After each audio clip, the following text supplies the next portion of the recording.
Hey, what's up, everybody? I'm Stan Medina here. I got another great video for you today. I got the title from this subject because I got a message a while back from somebody that had a question about how do you overcome fear? How do you deal with fear? How do you get past living in a life of fear? And so I wasn't able to share too much content in an actual message, but I wanted to make a video just to kind of give more detail on exactly what I was talking about. And maybe this video can reach someone else that wants to break out of fear and is not really sure how to go about doing that. So let's get right into it. How do you overcome fear? Number one, what is fear? Okay, fear, it's an unpleasant emotion because we don't know the outcome of it, and so by us not knowing the outcome of it, we have this emotion of fear of like we're not sure if it's dangerous, so we avoid it. And so fear, Fear is a touchy subject because a lot of people live a life of fear. And so let's talk about how do you overcome fear. So a couple ways you can overcome fear is to ask for help. And I'm not saying go up to someone and say, hey, I live a life of fear, can you help me? No, that's not what I'm saying. I'm saying if you fear like opening a business, if you fear relationships, if you fear love, if you fear going back to school, if you fear buying a house, anything that you fear, I want you to seek out someone that's actually has done it or is in the process of doing it. And so, like, let's say, for example, you want to buy a house, but you're scared because you have bad credit, you had a bankruptcy, you had a divorce, you have all this stuff on your credit, so you're scared. You're like, you know what? I don't even want to go to the bank because I'm not sure what's going to happen. It gives me knots in my stomach just thinking about it because I don't want to think about the past. You know, ask someone that just recently bought a house. Say, hey, how was the process? Do you think that in my situation, how do you think that bank will help me? What advice can you give me? Can you actually help me through that process and just be my support system? Because I'm kind of scared of going, I'm kind of scared of what's going to happen, and and just be honest, and that person will want to help you. And so it goes with business too. If you want to open a business, you're like, man, Stan, you know what? No one in my family's ever opened a business. I talked to my mom about it. She says I'm crazy. She said that I'm not smart enough for that. Well, talk to someone that's opened a business. Talk to someone that's very successful, and just share your desires, share your dreams. Say, you know what? I want to open a business one day. You know what? I didn't have the best education. What would you suggest I do? What would you suggest I study? How would you suggest that I take myself to the next level so that I'm in a position to open a business? So ask for help. Ask for help from someone in a trusted source.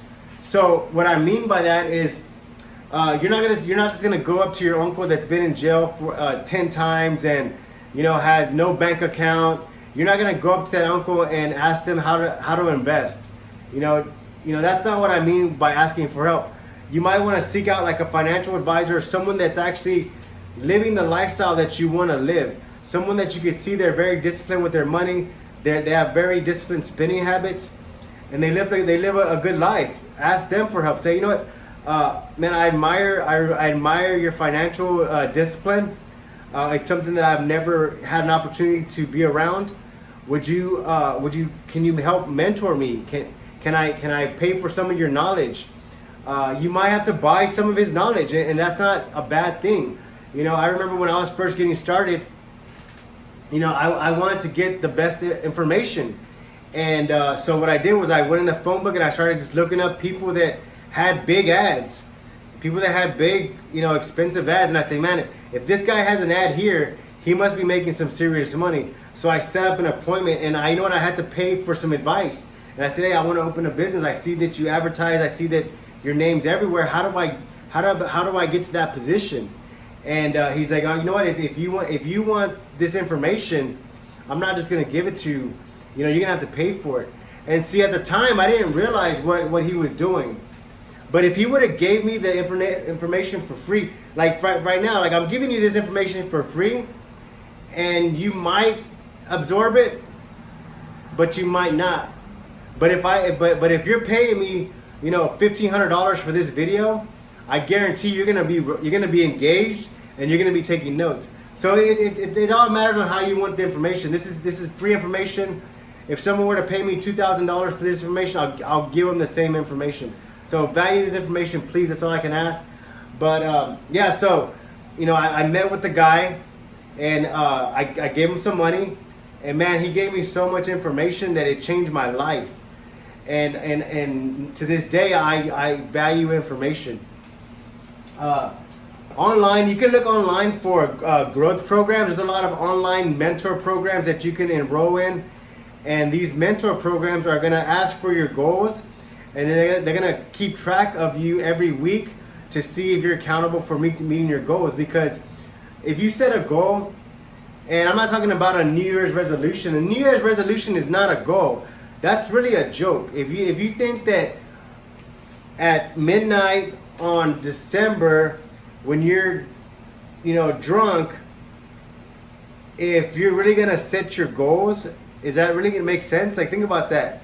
It's a joke, right? That's not how you set your goal. The way you properly set your goals are you sit down, room of silence, and you give yourself time. It could be hours, it could be days, to really visualize what you want for yourself. And those are your goals. So online program will help you do that.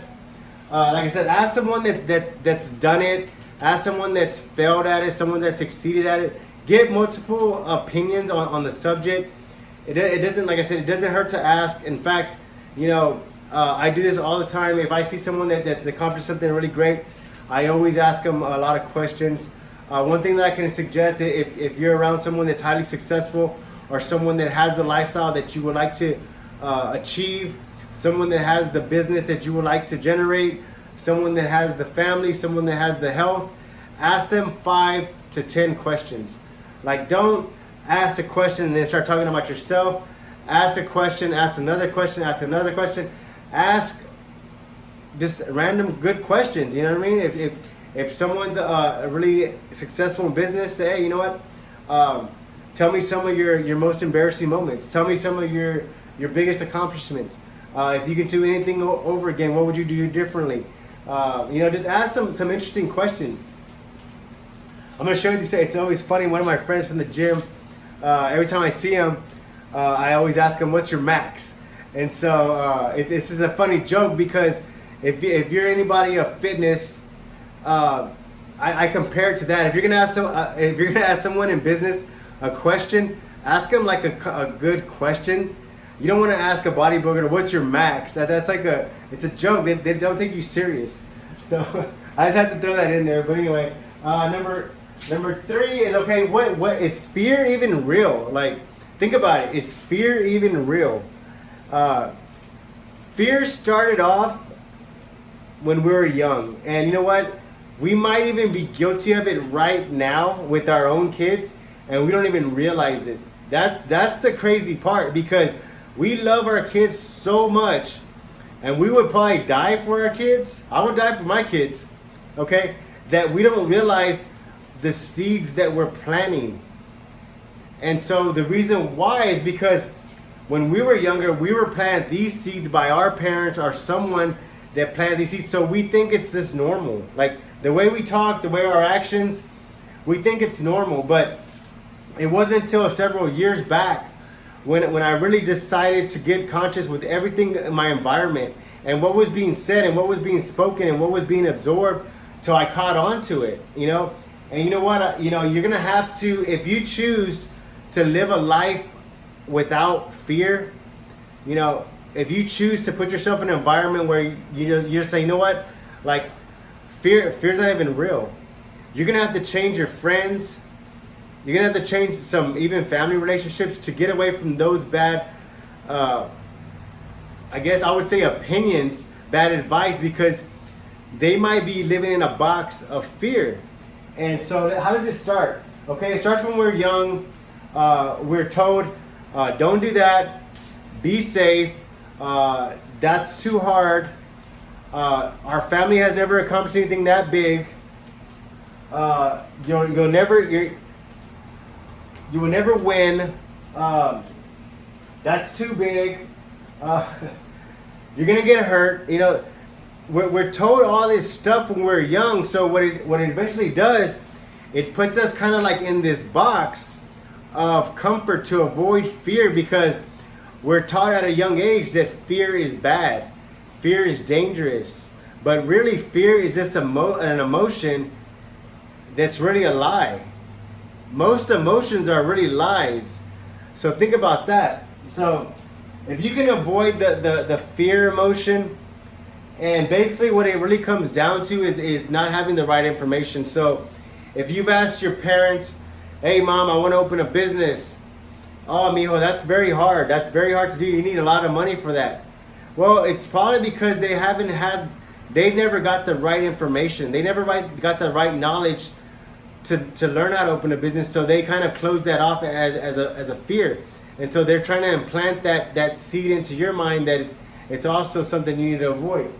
So be conscious of that. And like I said, the sad part about it is that the seeds were planted in us from people that we loved and trusted. And you know what? It wasn't their fault. Like, I can admit my mom probably planted some seeds into me to live a life of fear and to really live a life of limitations. But I had to learn how to block some of that out and say, you know what? That might be how your garden is. That might be how your mindset is. But I have a mind of my own, and I have a mind that I need to nourish, and I need to plant with some different kind of information, because I have kids, and I really don't want the same harvest for generation to generation. So just be conscious of that. Number 4 is gonna be attack your fear head on. Okay, attack the fear head on. What does that mean, Stan? What does that mean? I'm confused. Attack the fear. Let's see. Whew, man, that's a good one. So attack the fear head on. So if it's about relationship, confront the relationship. If it's about not having insecurity issues, if it's about trust issues, you need to start talking about it. You need to start sharing your feelings, say, you know what, this is how I feel about this. Is this right? Start getting advice. Start asking for help. If you want to open a business, say, you know what, I'm just gonna start opening. I'm gonna look into it right now. I'm not gonna procrastinate. I'm gonna say, okay, how do I open a business? Buy some books at Barnes and Noble. Get online. Start doing some research. Start trying to find out the information. I know, for example, like within families, money and sex are forbidden to talk about. Okay, money and sex are forbidden to talk about because that's something that was planted in us, and it's been a harvest, but for generations and generations. But I tell you what, by the time you decide to get serious about your money, it's gonna be too late to do anything. You're gonna be 60 years old and say, you know what, I need to get my financial situation straightened out. At 60 years old, for real, bro, like that, you're already done and gone. You need to do it now. Like, now's the time that you get serious about your money, get serious about your relationships, get serious about your business, and attack the fear head on. Say, you know what, I'm just gonna do this. I have faith in God. I have a faith that I'm gonna overachieve this. I'm greater than this. I'm not gonna live the same life of fear and the same life of being in this box because I'm better than this. I'm a lot better than this, and I'm capable of achieving great things. So attack the fear head on.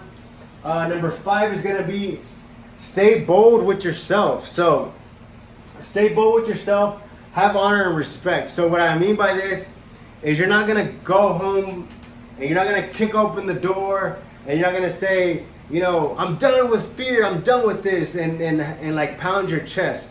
Okay?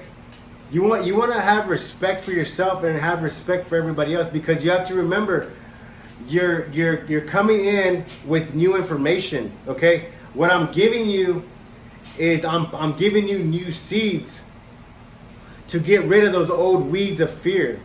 And so if you have family members and everybody around you that you've been associating with for years, I'm pretty sure that everybody has the same mindset. So you can't come in and just say, this is how we're going to do things now. And if you don't like it, get out of here. You can't really do that. It's very difficult. People are not going to believe you. They're going to think you're like idiot. And so nobody's going to want to do what you're talking about. They're going to be like, this guy's, he's going to control freak. So have respect and honor, you know what I mean? Just share how you feel. Share what you learned about fear. Share, look up the word fear and just read what it says. It says it's an emotion. Like, you can compare an emotion to an illusion. Like, it's the same thing. Like, it's not real. So I would say, talk to your wife, say, look, babe, I kind of been doing some research about fear, and I think fear is an illusion. It's fake. Now, what are you talking about? Well, we've always lived a life of fear, and we've always living like this comfort zone. But are we really living our life to our full potential? And start asking those questions. Are we really doing everything we can for our children? Are we really teaching them the right stuff? Are we really giving them the life that they deserve? Are we living the life that our parents wanted us to live because of what they told us or what they taught us? Or are we trying to be our own selves and create a whole new generation of people that are very, very successful? So have those conversations. It's going to be hard at first, but you got to have respect. You got to have honor and integrity about it. This is not a joke. This is really life-changing stuff here. And so number 6 is get a support system. So a lot of times you might be able to find a mastermind group. I know you've heard the term mastermind group. If you're not familiar with the mastermind group, go out and get the book Napoleon Hill, Think and Grow Rich. There's a chapter on there about mastermind group. You can read something on that. You might even want to Google Think and Grow Rich mastermind chapter, and you'll get some information on what exactly a mastermind group is. I know a lot of churches have home teams. They also have some home teams that are all business owners. So you might want to see if your church has those home teams where if you're associating with other business owners that are really successful or that are really living out of that box of fear. Get around that environment. Ask your wife. Say, you know what, babe? This fear thing has really kept me down for a long time. I think it's really time that I overcome this, and I think it's time that I do it for our family. I do it for our kids. I really need your support on this. I need you to back me up. It's going to be hard. It's going to be rough on me, but I need you to encourage me. I need you to push me to get past this, because once you break that cycle and once you realize, you know what, this fear thing, it was just emotion. It was just an illusion. It's almost like a joke. You're gonna be a lot happier with yourself. So business partners, ask some of your business partners, associates, someone that you see is very successful, someone that lives a good life. Just ask them what their thoughts are about fear and see what they say. Number 7 is emotions. Okay, so fear right now that you're allowing, if you lived a life of fear, I'm pretty sure that you've also lived a life of emotional decisions. Okay, because whenever you fear something, it creates an emotion that maybe a situation causes fear. It puts you in an emotional state to make an emotional decision. Okay, so it all carries each other, and so it has a serious effect. And that's why this subject is so it's so big for me, because I lived a life of fear. And whenever I realize, you know what, I'm living this life of an illusion that's not even real, but I'm letting it dictate my life. I'm letting it make choices for me. Is when I said, nah, you know what, no more fear. You know what, fear? You can wait till I'm ready, but I ain't ever gonna be ready. So the emotions, I'm not gonna make emotional decisions. I'm gonna make logical decisions. You know what I'm saying? And that's why you heard the term, don't make an emotional decision. What does that mean? It means that you're making a decision that doesn't make sense, because you have your conscious and subconscious mind. Okay, whenever you have to make a hard decision, you go into your library, your stored database, and you say, okay, I need this information. And so your mind your right brain, your left brain, your subconscious mind start communicating to get you the right information. But whenever there's an emotion involved in it, that signal is clouded. So you're not even sure what information you're getting, so it's clouded. So a lot of times emotions from fear create a bad decision. So just be aware of that, okay? So think about this. You might be wanting to open a business, but you're scared, okay? So the scared creates an emotion of fear, okay? Now you're not thinking, you're like, you know what? I don't want to do this because I'm going to look stupid. People are going to laugh at me. I don't even know where to start, you know? And so you're not thinking clearly. So what happens is you start to procrastinate, and that dream that you have never comes clear because you procrastinated about it because of a fear that was really an illusion. So watch out for your emotions, watch out for those fears. Number 8, I think that's it, guys. So thank y'all for watching. If y'all have any comments or questions, go ahead and message me. Like, I will reply to your messages. I want to thank the person that wrote me that letter. Man, I appreciate that. I really, really appreciate that. The messages, I really appreciate that. Anything I can help with, guys, I'm always here for you. Thanks.